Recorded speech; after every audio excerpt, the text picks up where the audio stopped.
अस्सलाम वालेकुम नाज़रीन, मां आहियां अस्मा Bhutto.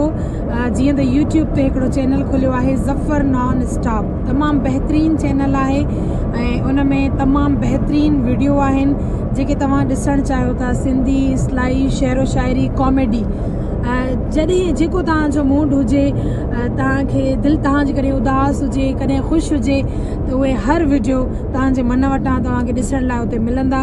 Zafar non stop channel आहे यूट्यूब ते, तव्हां उनखे ज़रूरु सब्सक्राइब कजो ऐं उन चैनल खे लाइक कजो ऐं पंहिंजे दोस्तनि खे बि ज़रूरु सलाह मशवरो ॾिजो त उन चैनल खे सब्सक्राइब कनि। ज़फ़र नॉन स्टॉप विसारजो न।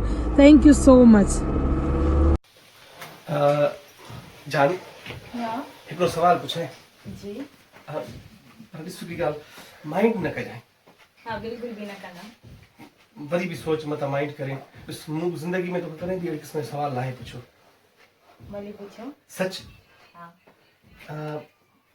जानी शादी खां पहिरियां तुंहिंजा घणा बॉयफ्रेंड हुया? छा? ॾिस मूं तोखे पहिरियां ई चयो न त मां तूं नाराज़ थी वेंदी, पर ॾिस नाराज़ न थी। सवाल जो जवाब भाई आहे। केड़ो सवाल है? शादी का पहिरियां मुंहिंजा कहिड़ा बॉयफ्रेंड हुआ? यार गलती करे विधी।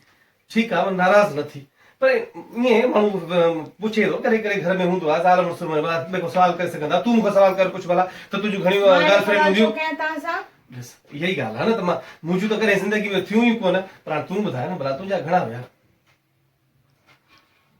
छो जान परेशान थी वई? सबुर कर ॿुधाए। छा थी सोचे?